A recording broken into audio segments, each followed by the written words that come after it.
Welcome to Rainforest Bushcraft. In today's video, you'll witness the purest form of survival.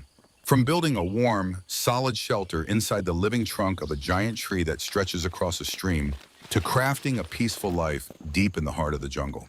No power tools, no shortcuts, just nature, skill, and raw determination. Let's begin the journey into the wild.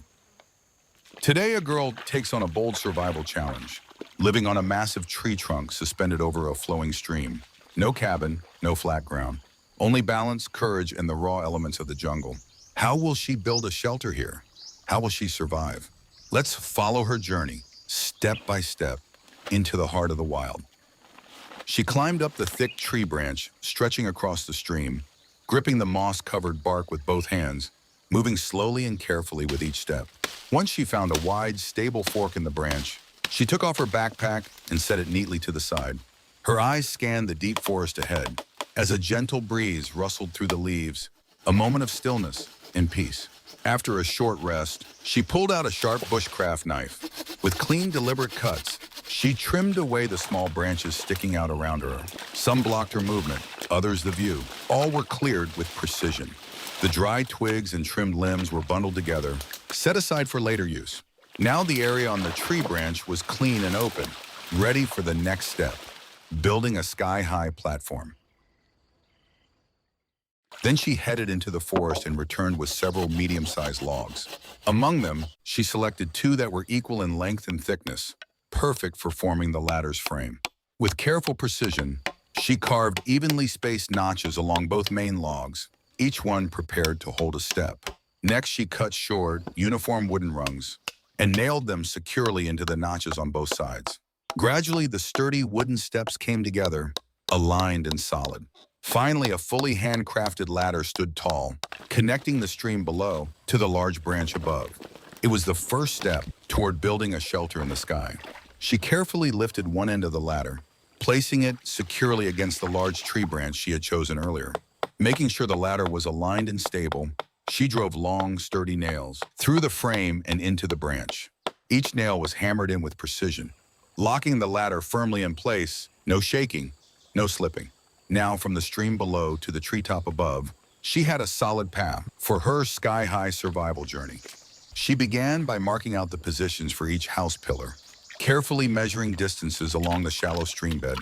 Then she dug deep holes, each just right to anchor a tall, straight wooden pole. One by one, the poles were planted firmly, with stones and packed earth securing their base, forming solid supports for the structure above. At the top, each pillar leaned into the giant branch stretched across the stream. She used jungle vines to tie them tightly to the tree, connecting ground and canopy into one solid framework suspended in the wild. One by one, she planted the next support posts, aligned perfectly, standing firm in the shallow creek bed. Above them, she started laying long cross beams between the posts. Each beam was carefully leveled and measured, then secured in place using nails.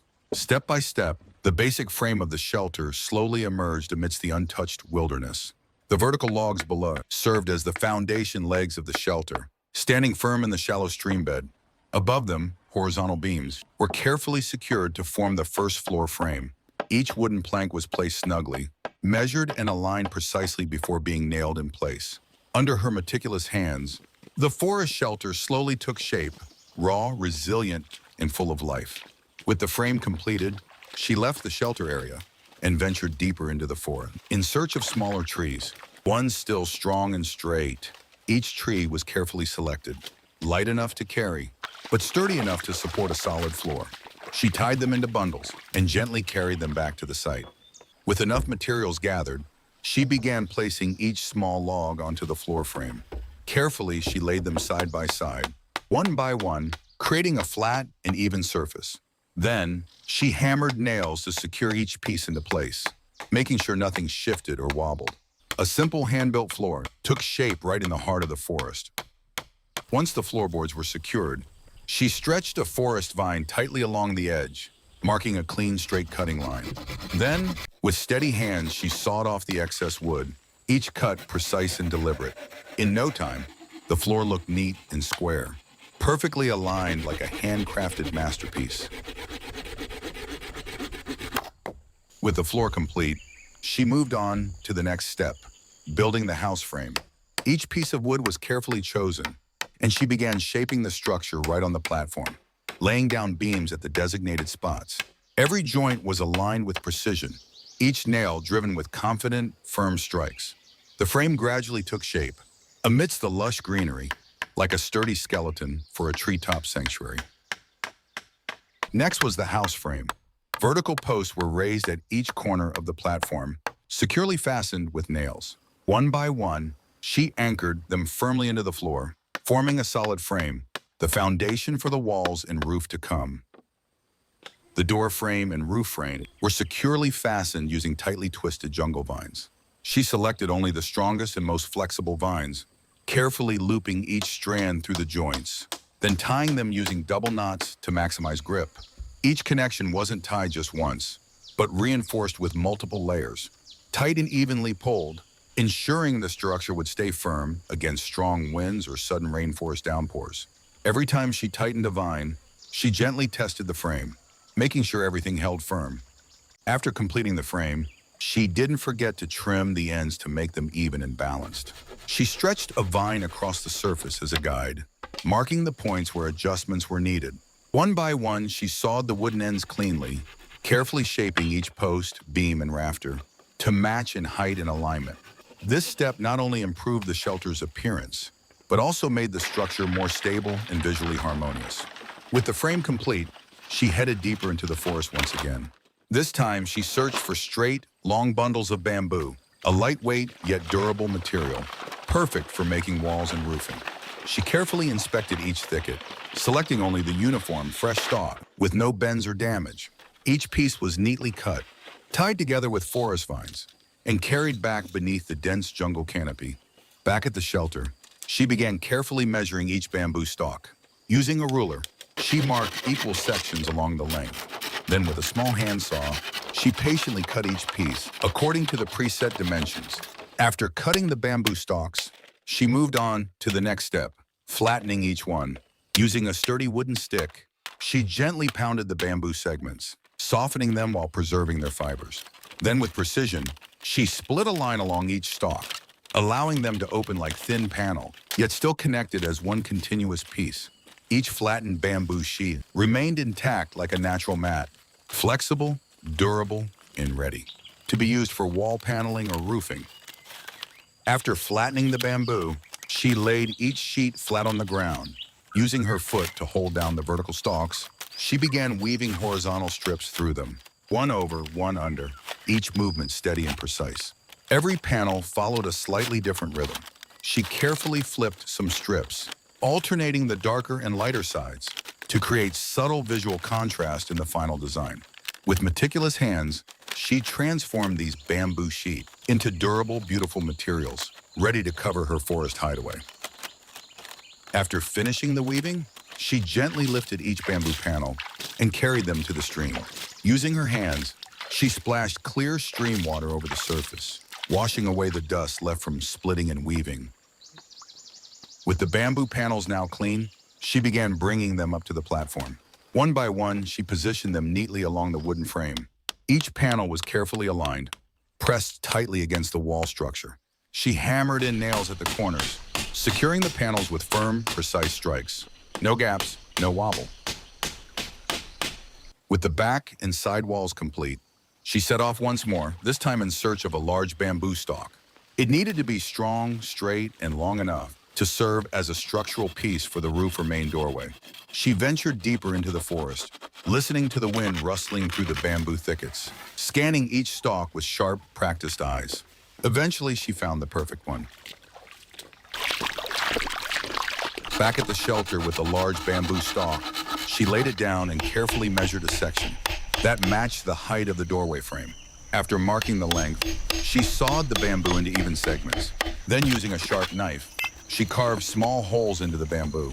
These would later hold the hinges and door handle. Not stopping there, she crafted two small rectangular wooden frames. Each one was precisely cut and firmly joined. Once done, she brought the bamboo piece to the main doorway and secured it tightly using nails and hinges.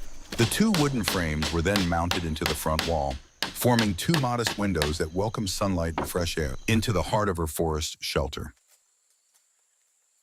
She moved on to finish the remaining sections of the wall, lifting each woven panel, fitting them snugly into the empty wooden frames. Carefully aligning every edge, she ensured there were no gaps left behind, sealing the walls tightly against wind and wilderness.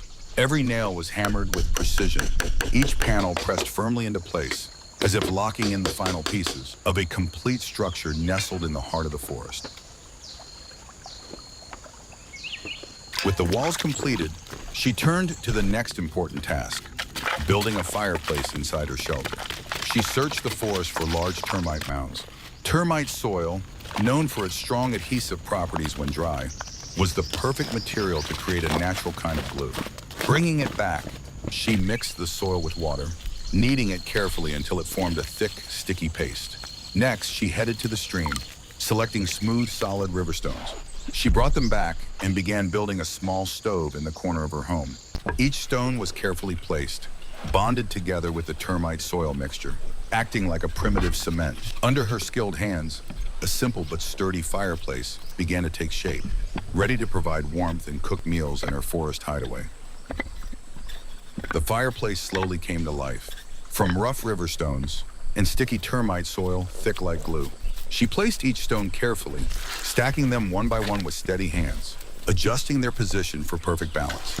Every move was precise, not too much, not too little. The termite paste sealed every gap, binding everything into one solid structure.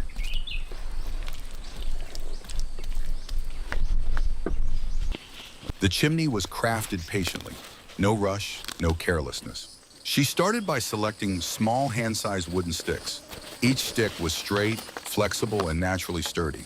She peeled off the bark with a knife, then placed them upright in a neat circle beside the fireplace. These upright sticks formed the skeletal frame, ready to rise taller as layers of weaving were added. Next, she grabbed fresh jungle vines, long, supple, and still moist. Starting from the base, she threaded the vine through the gaps between the sticks, twisting each loop and tightening it gently, one loop after another. Each layer was carefully stacked, creating the structure tight enough to guide smoke upward, but still breathable with natural gaps for airflow. Under the dappled sunlight filtering through the canopy, the vines glowed with a warm, earthy brown, as if the forest itself was lending a hand. When the final layer was secured, the chimney stood tall like a giant woven basket, strong yet blending seamlessly with the wild surroundings. She gently lifted the finished chimney, positioned it right behind the stone stove, its base fitting perfectly into the pre-shaped opening. To prevent smoke from leaking into the shelter, she began sealing around the base with termite clay. Each handful was mixed to the right consistency, then smoothed carefully around the base, filling every gap, no matter how small. No glue, no cement, just forest earth and patience. As the clay dried, it gripped the stone structure of the stove and the vine-woven chimney snugly. Now, when the fire is lit, smoke will travel through a single path, rising cleanly through the chimney without flooding the home. The handmade chimney now rose above the rooftop, standing tall like a marker among the forest canopy. With the chimney complete, she turned to the next vital task, roofing the shelter. First, she laid a layer of tarp over the roof frame. The sheet was stretched tight, covering the entire arch to block any rainwater from seeping in. Then, one by one, she placed long, straight bamboo poles over the tarp. Each carefully selected piece was layered for maximum coverage. Using forest vines, she tied each bamboo pole tightly to the roof frame, every knot strong and deliberate. Slowly, a sturdy roof took shape, resilient against forest winds, ready to shield her from the harshness of the wild. The roof is gradually coming together. At each end of the structure where the walls form an A shape, she uses straight, well-fitted bamboo pieces to seal every gap. Each bamboo slat is carefully measured, placed tightly side by side, and tied securely to the frame with jungle vines. No more light slipping through, no more wind sneaking in from the ends. The shelter now stands sealed and solid, ready to protect her deep in the forest.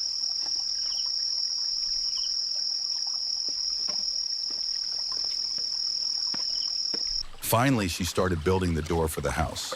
After many days of constructing the shelter deep in the forest, this was the final step, but perhaps the most important, a sturdy door to protect and mark the home. She carefully selected small wooden logs.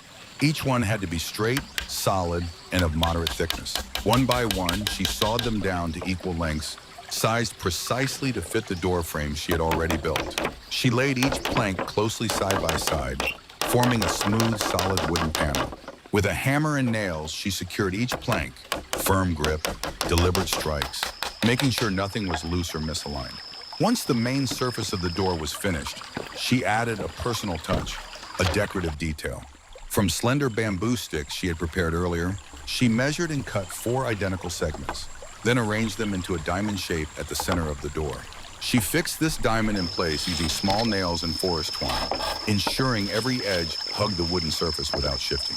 That bamboo diamond, simple as it may seem, added a rustic and unique charm. In the midst of the forest greenery, this door became more than just an entrance. It was a personal signature, reflecting the subtle taste of the forest craftswoman.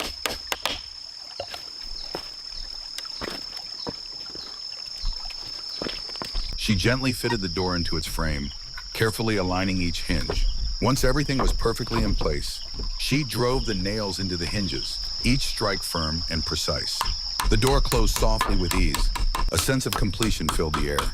The construction was finally done, and just in time, the sky was turning to dusk, with the last golden light falling onto the freshly built roof, like a quiet congratulation from the forest itself. Night had fully fallen. She pulled out a small lantern from her backpack, turned it on, and a soft glow lit up the dark corners of her forest shelter. Next, she grabbed some dry firewood she had collected earlier and placed each stick into the stone stove she built. She lit the fire. Small sparks flickered, then quickly grew into a warm, steady flame. From her backpack, she took out a few sausages. One by one, she skewered them onto small bamboo sticks and gently placed them over the glowing coals. The fire crackled softly, and the smell of grilled sausage filled the air, simple, delicious, in the quiet heart of the wilderness. The sausages were perfectly grilled, golden brown with their skins slightly cracked, releasing a smoky aroma. She picked up a plate, carefully placing each hot skewer onto it. Then she brought the plate to the doorway, sat down on the wooden step, and looked out into the silent forest night. No sound but the distant rustling of leaves and the chirping of insects. She ate each piece slowly, hot, savory, and full of that wilderness peace. After finishing, she cleaned up quietly, then pulled a thin blanket from her backpack.